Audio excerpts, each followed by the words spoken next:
Kasus afiliator Indra Kents dan Doni Salmanan sempat menjadi sorotan besar di Indonesia.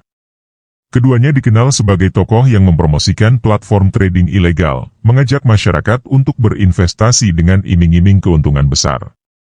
Namun, kenyataan berkata lain. Banyak orang justru kehilangan uang mereka setelah terjebak dalam skema yang mereka jalankan. Kasus ini kemudian berkembang menjadi perdebatan panjang terkait regulasi investasi di tanah air. Penangkapan Indra Kents dan Doni Salmanan mengungkap fakta mengejutkan tentang cara kerja skema afiliator. Mereka diduga mendapatkan keuntungan besar dari setiap orang yang bergabung melalui tautan mereka. Sementara itu, para korban justru mengalami kerugian tanpa ada jaminan pengembalian dana. Aparat penegak hukum bergerak cepat untuk menangani kasus ini, mengamankan barang bukti, serta menyita aset yang mereka miliki. Ketika persidangan berlangsung, publik menyaksikan betapa besarnya dampak kasus ini terhadap masyarakat. Banyak korban datang memberikan kesaksian tentang bagaimana mereka kehilangan uang tabungan akibat ajakan investasi yang ternyata tidak transparan. Vonis terhadap kedua afiliator ini awalnya disambut dengan rasa lega oleh masyarakat. Namun, belakangan muncul isu mengenai revisi hukuman yang memicu berbagai reaksi. Isu kebebasan dini bagi Indra Kents dan Doni Salmanan mulai mengemuka setelah adanya peninjauan ulang terhadap hukuman mereka. Beberapa pihak berpendapat bahwa hukuman yang mereka terima terlalu berat dibandingkan dengan pelaku kejahatan serupa. Hal ini menimbulkan perdebatan tentang standar keadilan dalam sistem hukum Indonesia. Masyarakat yang awalnya merasa puas dengan keputusan pengadilan mulai mempertanyakan transparansi dalam proses hukum. Di tengah polemik ini, muncul pertanyaan besar mengenai masa depan regulasi investasi dan peran afiliator di dunia trading. Apakah kasus ini akan menjadi titik balik bagi pemerintah dalam menata regulasi keuangan digital? Ataukah justru membuka celah bagi kasus serupa untuk kembali terjadi? Semua mata kini tertuju pada langkah selanjutnya yang akan diambil oleh pihak berwenang. Wacana revisi hukuman bagi Indra Kents dan Doni Salmanan mulai mencuat setelah adanya pengajuan peninjauan kembali oleh tim kuasa hukum mereka. Dasar hukum yang digunakan dalam permohonan tersebut adalah pertimbangan bahwa hukuman yang dijatuhkan terlalu berat dibandingkan dengan pelaku tindak pidana serupa. Beberapa pihak menilai bahwa aspek keadilan dalam kasus ini perlu dikaji ulang agar tidak terjadi disparitas dalam sistem peradilan. Kabar mengenai kemungkinan bebasnya dua afiliator ini langsung menuai reaksi beragam. Sebagian masyarakat, terutama para korban, menolak keras keputusan tersebut. Mereka merasa bahwa keadilan belum sepenuhnya ditegakkan jika hukuman kedua terdakwa dikurangi. Di sisi lain, ada pula yang beranggapan bahwa hukuman mereka memang layak ditinjau ulang, mengingat adanya beberapa kasus lain yang memiliki tingkat kejahatan lebih tinggi namun vonisnya lebih ringan.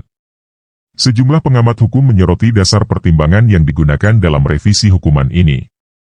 Menurut mereka, proses hukum yang transparan sangat diperlukan agar tidak menimbulkan kecurigaan di masyarakat.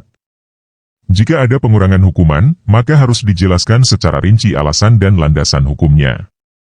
Tanpa itu, keputusan semacam ini bisa menurunkan kepercayaan publik terhadap sistem peradilan. Di tengah perdebatan ini, pihak kejaksaan dan pengadilan memberikan pernyataan bahwa segala keputusan diambil berdasarkan ketentuan hukum yang berlaku. Mereka memastikan bahwa tidak ada intervensi dari pihak luar dalam proses ini. Namun, skeptisisme tetap muncul di kalangan masyarakat yang merasa bahwa ada permainan di balik layar yang memungkinkan revisi hukuman ini terjadi. Spekulasi pun berkembang, apakah kebebasan Indra Kents dan Doni Salmanan akan menjadi presiden bagi kasus serupa di masa depan? Jika benar mereka mendapatkan pengurangan hukuman, apakah ini berarti ada celah hukum yang bisa dimanfaatkan oleh pelaku kejahatan keuangan lainnya? Pertanyaan-pertanyaan ini masih menggantung tanpa jawaban yang pasti. Perjalanan hukum Indra Kents dan Doni Salmanan dimulai sejak aparat menahan mereka pada tahun 2022. Keduanya didakwa atas dugaan penipuan melalui platform trading ilegal yang menyebabkan ribuan korban mengalami kerugian finansial. Dalam persidangan awal, jaksa menghadirkan bukti berupa rekaman video, transaksi keuangan, serta kesaksian dari para korban yang merasa tertipu oleh promosi mereka. Proses persidangan berlangsung dalam beberapa tahap, dengan kedua terdakwa memberikan pembelaan bahwa mereka hanya sebagai afiliator, bukan pengelola platform trading. Namun, majelis hakim menilai bahwa mereka memiliki peran aktif dalam meyakinkan masyarakat untuk berinvestasi tanpa transparansi yang cukup. Pada akhirnya, Indra Kents dijatuhi hukuman 10 tahun penjara, sementara Doni Salmanan menerima vonis yang lebih ringan, yakni 8 tahun. Selain hukuman badan, pengadilan juga memerintahkan penyitaan aset yang diperoleh dari hasil kejahatan. Mobil mewah, rumah, serta uang tunai bernilai miliaran rupiah menjadi bagian dari barang bukti yang disita negara. Proses pengembalian dana kepada korban pun menjadi perhatian utama, meski banyak yang pesimistis bahwa uang mereka bisa dikembalikan sepenuhnya. Setelah beberapa tahun menjalani masa tahanan, pengacara kedua afiliator ini mulai mengajukan banding. Mereka berargumen bahwa klien mereka hanya mengikuti sistem yang sudah ada dan tidak memiliki niat untuk merugikan pihak lain. Argumen ini akhirnya dipertimbangkan dalam upaya peninjauan kembali, yang kemudian membuka peluang bagi keduanya untuk mendapatkan revisi hukuman. Kini, masyarakat menunggu keputusan final dari pengadilan terkait revisi tersebut.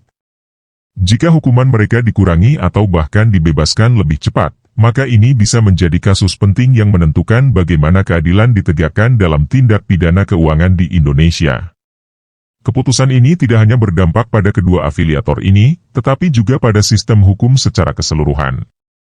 Revisi hukuman bagi Indra Kents dan Doni Salmanan bukanlah keputusan yang diambil secara tiba-tiba.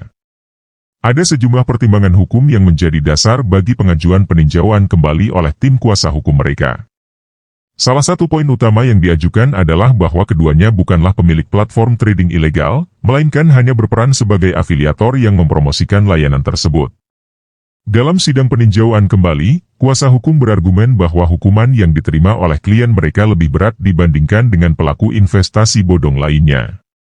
Mereka mencontohkan beberapa kasus serupa di mana terdakwa hanya dijatuhi hukuman lebih ringan, meskipun memiliki peran yang sama atau bahkan lebih besar dalam skema investasi ilegal.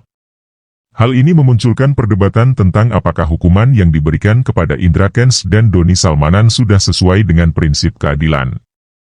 Selain itu, ada pula pertimbangan mengenai itikat baik dalam pengembalian aset kepada korban. Sejak awal, pihak keluarga terdakwa telah menunjukkan kesediaan untuk bekerja sama dalam proses hukum, termasuk menyerahkan aset yang disita untuk keperluan penggantian dana korban. Faktor ini menjadi salah satu alasan mengapa hukuman mereka dipertimbangkan untuk dikurangi. Pengadilan juga mempertimbangkan faktor perilaku selama masa tahanan. Berdasarkan laporan dari lembaga pemasyarakatan, Indra Kents dan Doni Salmanan dianggap telah berperilaku baik selama di penjara dan mengikuti berbagai program pembinaan. Mereka tidak menunjukkan tanda-tanda melakukan pelanggaran atau tindakan yang dapat memperburuk status hukum mereka. Meskipun demikian, revisi hukuman ini tetap memicu kontroversi. Banyak pihak yang merasa bahwa kasus ini seharusnya menjadi peringatan keras bagi para afiliator lain agar tidak sembarangan mempromosikan investasi tanpa memahami risikonya. Jika hukuman mereka dikurangi, ada kekhawatiran bahwa kasus serupa bisa kembali terulang di masa depan tanpa efek jera yang cukup bagi para pelaku lainnya. Kabar mengenai kemungkinan bebasnya Indra Kents dan Doni Salmanan memicu beragam reaksi dari masyarakat. Sebagian pihak menyambut baik revisi hukuman ini dengan alasan bahwa keduanya hanyalah afiliator yang tidak mengendalikan platform secara langsung. Mereka berpendapat bahwa ada pihak lain yang lebih bertanggung jawab dalam skema investasi ilegal ini, namun belum tersentuh oleh hukum. Namun, di sisi lain, banyak korban merasa kecewa dan marah dengan kemungkinan pengurangan hukuman. Mereka menganggap revisi ini sebagai bentuk ketidakadilan bagi mereka yang telah kehilangan uang dalam jumlah besar. Beberapa korban bahkan mengancam akan melakukan gugatan hukum lanjutan jika hukuman benar-benar dikurangi tanpa adanya pengembalian dana yang memadai. Di media sosial, perdebatan semakin memanas. Tagar seperti keadilan untuk korban dan bebaskan afiliator menjadi trending, mencerminkan pandangan yang terpecah di antara warganet. Ada yang menganggap revisi ini sebagai bukti bahwa hukum bisa dibeli, sementara yang lain melihatnya sebagai langkah yang masuk akal dalam sistem peradilan. Pakar hukum pun ikut angkat bicara mengenai kasus ini. Beberapa akademisi menilai bahwa revisi hukuman bisa menjadi bumerang jika tidak disertai dengan alasan hukum yang kuat. Mereka khawatir bahwa keputusan ini akan memberikan presiden buruk, di mana pelaku kejahatan keuangan lainnya bisa menggunakan kasus ini sebagai pembenaran untuk mendapatkan keringanan hukuman. Di tengah polemik ini, pemerintah berusaha untuk tetap netral. Beberapa pejabat menegaskan bahwa sistem hukum di Indonesia tetap berjalan sesuai prosedur tanpa adanya intervensi dari pihak manapun. Meski begitu, skeptisisme publik masih tinggi, dan banyak yang menunggu apakah keputusan final nanti akan benar-benar mencerminkan keadilan bagi semua pihak. Revisi hukuman bagi Indra Kents dan Doni Salmanan menempatkan otoritas hukum di bawah sorotan publik. Kejaksaan Agung dan Mahkamah Agung menjadi dua lembaga yang paling banyak dikritik atas keputusan ini. Banyak pihak mempertanyakan alasan hukum yang menjadi dasar keringanan hukuman bagi dua afiliator yang sebelumnya divonis berat atas tindak pidana pencucian uang dan penipuan berkedok trading. Salah satu alasan yang dikemukakan adalah bahwa Indra Kents dan Doni Salmanan bukan pengelola utama platform trading ilegal, melainkan hanya sebagai perantara. Namun, kritikus berpendapat bahwa peran mereka sangat besar dalam mempengaruhi ribuan korban untuk bergabung dan berinvestasi.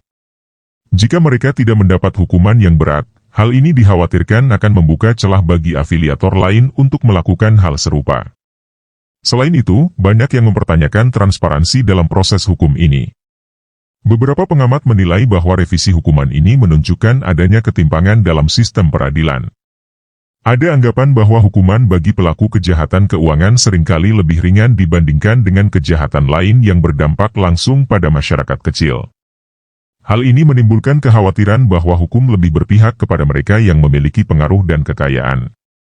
Di tengah kritik yang semakin meningkat, pemerintah mencoba meredam situasi dengan menyatakan bahwa sistem hukum tetap berjalan sesuai prosedur. Namun, pernyataan ini tidak sepenuhnya diterima oleh publik.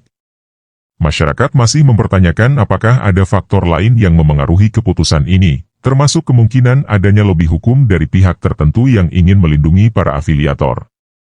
Kritik terhadap keputusan ini tidak hanya datang dari masyarakat, tetapi juga dari beberapa anggota DPR yang meminta agar proses revisi hukuman ini diawasi lebih ketat. Mereka menilai bahwa kasus ini harus menjadi pelajaran bagi sistem peradilan agar lebih transparan dan tidak menimbulkan kecurigaan bahwa hukum bisa diatur sesuai kepentingan pihak tertentu. Di tengah polemik revisi hukuman bagi Indra Kents dan Doni Salmanan, para korban masih bergelut dengan ketidakpastian terkait pengembalian dana mereka. Sejak kasus ini mencuat, pemerintah berjanji akan mengupayakan agar aset yang disita dari kedua afiliator tersebut digunakan untuk mengganti kerugian para korban. Namun, hingga kini, realisasi dari janji tersebut masih jauh dari harapan. Banyak korban mengaku telah mengajukan klaim atas kerugian yang mereka alami, namun prosesnya dinilai lambat dan berbelit. Beberapa dari mereka bahkan kehilangan seluruh tabungan hidupnya akibat terjerat dalam skema trading ilegal yang dipromosikan oleh kedua afiliator. Sementara itu, nilai aset yang disita pemerintah tidak sebanding dengan total kerugian yang diderita ribuan korban. Sebagian korban sudah mencoba jalur hukum dengan menggugat pihak berwenang agar segera mempercepat proses pengembalian dana. Namun, ada juga yang sudah pasrah dan tidak lagi berharap uang mereka bisa kembali. Rasa kecewa terhadap sistem hukum semakin meningkat, terutama setelah munculnya kabar bahwa Indra Kents dan Doni Salmanan berpeluang mendapatkan keringanan hukuman. Dalam sebuah pernyataan, pihak berwenang mengklaim bahwa proses penyitaan dan distribusi aset membutuhkan waktu karena harus melewati berbagai tahapan hukum. Namun, bagi para korban, penjelasan ini tidak cukup. Mereka menuntut adanya transparansi dan kepastian mengenai kapan mereka akan mendapatkan kembali uang mereka.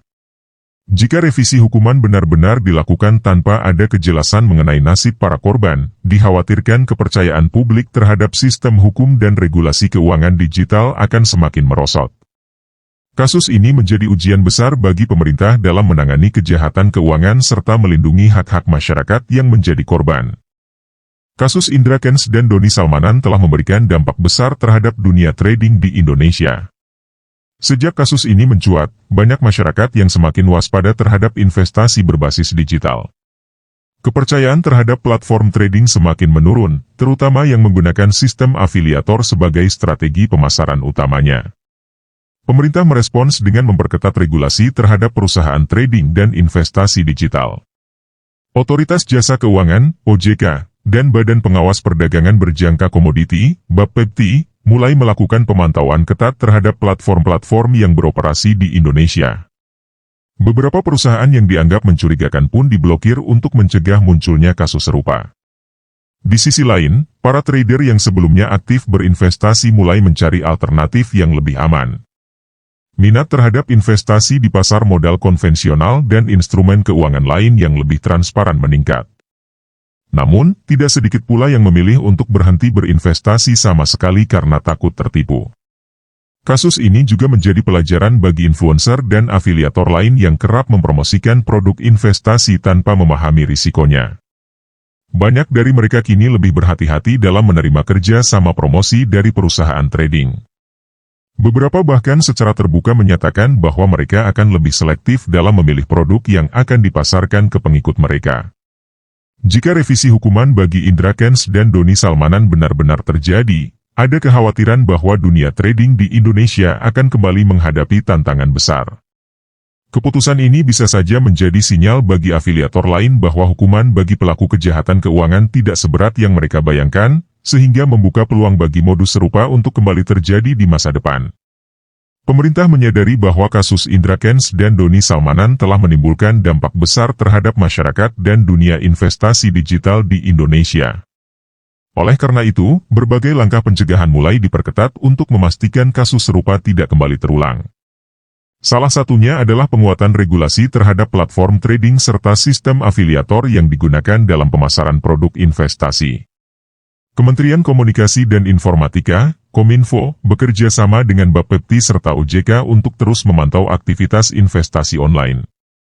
Mereka mulai memperketat aturan terhadap perusahaan trading yang menggunakan sistem referral atau afiliator sebagai metode promosi utama. Platform yang tidak memiliki izin resmi dari pemerintah akan diblokir agar tidak lagi menjerat korban baru. Selain itu, pihak kepolisian juga membentuk satuan tugas khusus untuk menangani kasus-kasus investasi bodong. Satgas ini bertugas menelusuri skema investasi yang mencurigakan dan mengambil langkah hukum lebih cepat sebelum semakin banyak korban yang terjebak. Keberadaan Satgas ini diharapkan dapat memberikan efek jera bagi para pelaku investasi ilegal. Di sektor pendidikan keuangan, pemerintah mulai menggencarkan kampanye literasi finansial kepada masyarakat. Program edukasi mengenai investasi yang aman dan cara mengenali skema Ponzi atau trading ilegal diperkenalkan melalui berbagai media. Hal ini bertujuan agar masyarakat lebih waspada sebelum memutuskan untuk menanamkan modalnya di sebuah platform investasi. Meski berbagai langkah telah dilakukan, tantangan tetap ada. Jika revisi hukuman bagi Indra Kents dan Doni Salmanan benar-benar terrealisasi, pemerintah akan menghadapi ujian besar dalam menjaga kredibilitas sistem hukum serta memastikan bahwa kepercayaan masyarakat terhadap regulasi investasi tetap terjaga. Sejak awal, media memiliki peran besar dalam mengungkap kasus Indra Kents dan Doni Salmanan. Berbagai laporan investigasi dari jurnalis membuka mata publik tentang praktik investasi ilegal yang melibatkan afiliator sebagai daya tarik utama. Berkat liputan yang masif, aparat penegak hukum pun semakin cepat bertindak dalam menangani kasus ini. Media sosial juga menjadi ruang bagi korban untuk bersuara. Banyak dari mereka membagikan kisah bagaimana mereka tertipu oleh promosi yang dilakukan kedua afiliator tersebut. Melalui unggahan di berbagai platform digital, korban berusaha memperingatkan masyarakat agar lebih berhati-hati terhadap skema investasi serupa di masa depan. Namun, setelah munculnya kabar revisi hukuman, media kembali memainkan perannya dalam mengawasi jalannya proses hukum. Beberapa jurnalis mengungkap adanya dugaan lobi hukum yang memungkinkan kedua afiliator ini mendapatkan keringanan hukuman. Meski belum ada bukti konkret, spekulasi ini semakin menguat di tengah masyarakat. Di sisi lain, ada pula media yang mencoba memberikan sudut pandang berbeda. Mereka menyoroti bahwa Indra Kents dan Doni Salmanan hanyalah bagian dari rantai besar kejahatan finansial yang melibatkan banyak pihak. Menurut laporan investigasi, masih ada nama-nama lain yang diduga berperan dalam skema ini namun belum tersentuh hukum. Kedepan, peran media akan tetap krusial dalam mengawal kasus ini. Jika revisi hukuman benar-benar disahkan, maka media akan menjadi salah satu pihak yang memastikan bahwa transparansi tetap dijaga dan keadilan bagi para korban tidak diabaikan.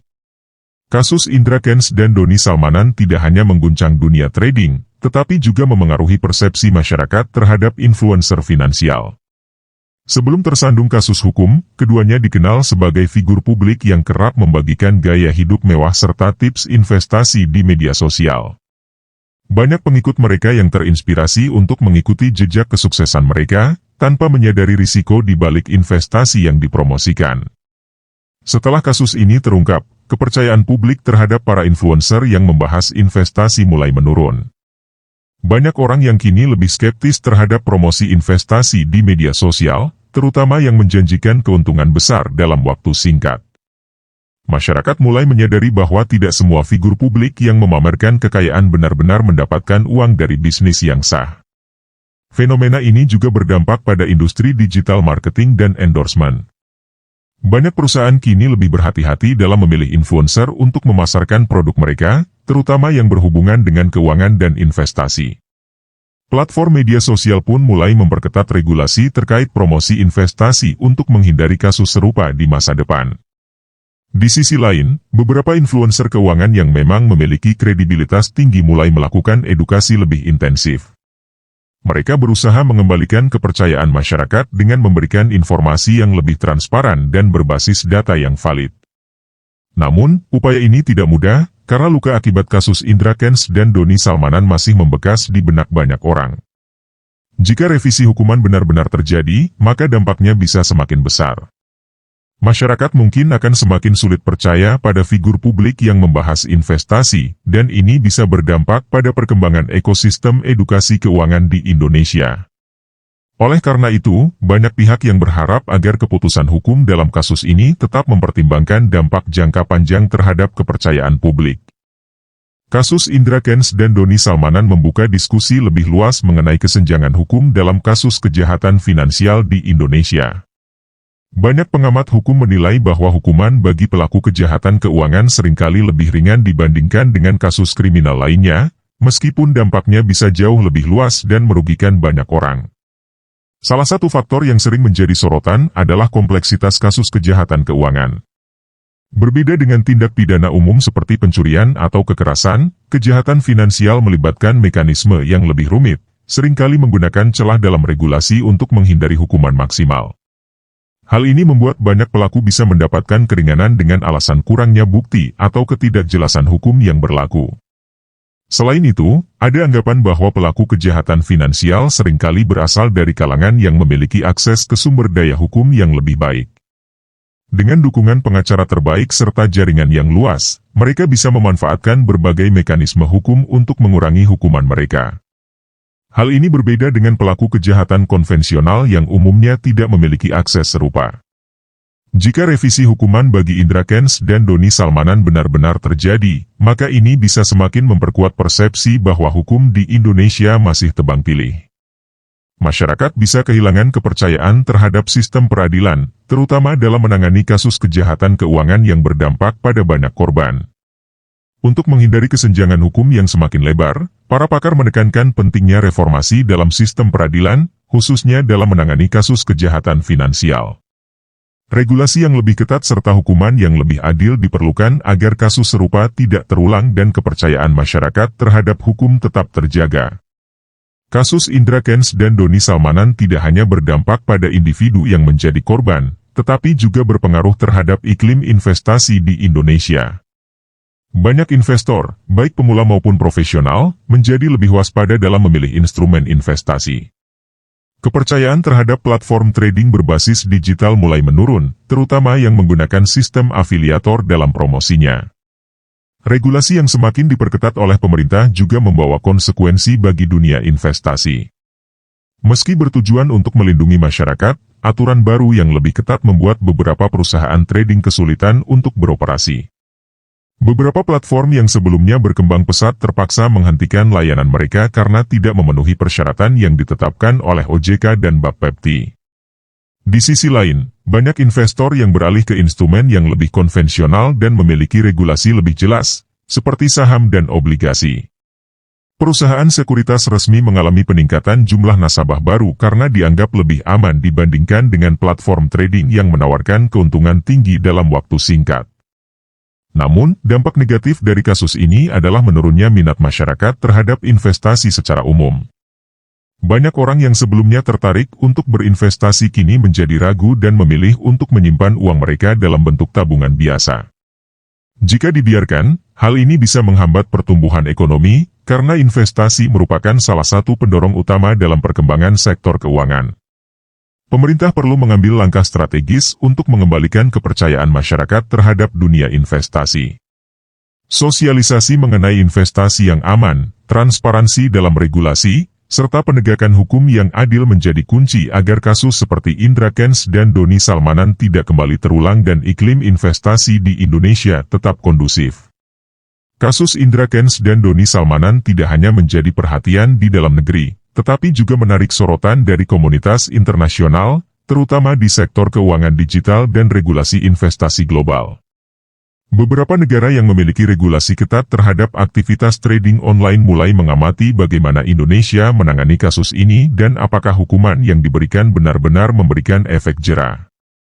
Di beberapa negara, skema afiliator dalam trading telah lama diawasi ketat karena berpotensi mengarah pada praktik manipulatif yang merugikan investor kecil. Lembaga keuangan di Eropa dan Amerika Serikat, misalnya, menerapkan aturan ketat terhadap platform yang menggunakan sistem referral dengan imbalan besar. Oleh karena itu, muncul kekhawatiran bahwa jika Indonesia memberikan hukuman yang terlalu ringan terhadap Indra Kents dan Doni Salmanan, maka bisa muncul persepsi bahwa negara ini masih lemah dalam mengatasi kejahatan finansial. Beberapa analis internasional juga menyoroti bagaimana kasus ini mencerminkan tantangan yang dihadapi oleh negara berkembang dalam mengatur ekonomi digital. Dengan semakin banyaknya platform investasi online yang beroperasi lintas negara, koordinasi antar regulator di berbagai negara menjadi semakin penting. Jika tidak diantisipasi, skema serupa bisa saja berpindah ke negara lain yang memiliki regulasi lebih longgar. Selain itu, investor asing yang sebelumnya tertarik untuk berinvestasi di Indonesia kini mulai mempertanyakan kepastian hukum di negara ini. Mereka khawatir bahwa jika sistem hukum masih bisa dinegosiasikan, maka risiko berinvestasi di Indonesia menjadi lebih tinggi. Hal ini dapat berdampak pada arus modal asing yang masuk ke sektor keuangan dan teknologi digital dalam negeri. Untuk menjaga reputasi Indonesia di mata dunia, pemerintah perlu menunjukkan ketegasan dalam menangani kasus ini. Jika hukuman benar-benar direvisi, maka perlu ada penjelasan yang transparan mengenai alasan hukumnya agar tidak menimbulkan kesan bahwa keadilan hanya berpihak pada mereka yang memiliki pengaruh dan kekayaan. Di tengah perdebatan mengenai revisi hukuman bagi Indra Kents dan Doni Salmanan, para korban masih menaruh harapan besar bahwa keadilan benar-benar ditegakkan. Mereka ingin agar kasus ini menjadi momentum bagi pemerintah untuk menunjukkan keberpihakan terhadap masyarakat kecil yang menjadi korban kejahatan finansial. Banyak korban merasa bahwa hukuman awal yang dijatuhkan kepada kedua afiliator sudah cukup memberikan efek jera.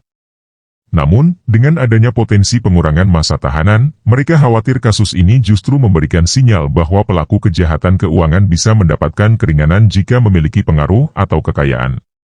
Rasa kecewa semakin kuat karena hingga kini banyak korban yang belum mendapatkan pengembalian dana yang mereka harapkan.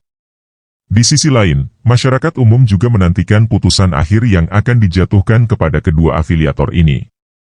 Banyak yang menganggap bahwa keputusan dalam kasus ini akan menjadi presiden penting bagi penegakan hukum di sektor keuangan digital. Jika hukuman benar-benar dikurangi tanpa alasan yang jelas dan transparan, maka kepercayaan publik terhadap sistem hukum bisa semakin tergerus. Sejumlah tokoh publik dan aktivis keuangan pun turut bersuara dalam mengawal kasus ini. Mereka menekankan bahwa pemerintah harus menunjukkan sikap tegas dalam menghadapi skema investasi ilegal agar tidak lagi ada korban di masa depan. Kampanye edukasi mengenai investasi yang aman juga terus digalakan untuk meningkatkan literasi keuangan masyarakat. Pada akhirnya, keputusan dalam kasus ini tidak hanya berdampak pada Indra Kents dan Doni Salmanan, tetapi juga pada citra sistem peradilan Indonesia secara keseluruhan. Masyarakat menanti apakah keadilan benar-benar bisa ditegakkan atau apakah kasus ini justru akan menjadi bukti bahwa hukum masih bisa dinegosiasikan oleh mereka yang memiliki akses ke kekuasaan dan uang. Kasus Indra Kents dan Doni Salmanan telah menjadi salah satu skandal kejahatan finansial terbesar di Indonesia dalam beberapa tahun terakhir. Dengan jumlah korban yang mencapai ribuan orang dan kerugian yang fantastis, kasus ini telah membuka mata masyarakat terhadap risiko investasi ilegal serta kelemahan regulasi yang masih perlu diperbaiki. Kini, dengan adanya revisi hukuman yang berpotensi mengurangi masa tahanan kedua afiliator tersebut, muncul berbagai pertanyaan besar. Apakah keadilan benar-benar ditegakkan? Apakah sistem hukum di Indonesia mampu memberikan perlindungan bagi masyarakat kecil? Ataukah justru kasus ini menjadi bukti bahwa hukum masih berpihak pada mereka yang memiliki kekuatan finansial? Putusan akhir dalam kasus ini akan menjadi tolak ukur bagi masa depan regulasi investasi digital di Indonesia. Jika hukuman tetap ditegakkan sesuai dengan vonis awal, maka ini bisa menjadi sinyal bahwa pemerintah serius dalam menangani kejahatan finansial. Sebaliknya, jika hukuman dikurangi tanpa alasan yang jelas, maka kepercayaan masyarakat terhadap sistem hukum bisa semakin menurun. Di sisi lain, kasus ini juga memberikan pelajaran berharga bagi masyarakat agar lebih berhati-hati dalam berinvestasi. Literasi keuangan menjadi aspek yang semakin penting agar tidak mudah tergiur oleh janji keuntungan besar yang tidak masuk akal. Kasus ini juga menegaskan pentingnya regulasi yang lebih ketat terhadap platform investasi digital serta influencer yang mempromosikannya. Akhir dari kasus ini masih belum sepenuhnya jelas. Namun, satu hal yang pasti, dampaknya akan terasa dalam jangka panjang, baik bagi para korban, sistem hukum, dunia investasi, maupun kepercayaan masyarakat terhadap keadilan. Kini, semua mata tertuju pada keputusan akhir yang akan diambil. Akankah hukum benar-benar berpihak pada keadilan, atau justru kembali memberikan celah bagi para pelaku kejahatan finansial?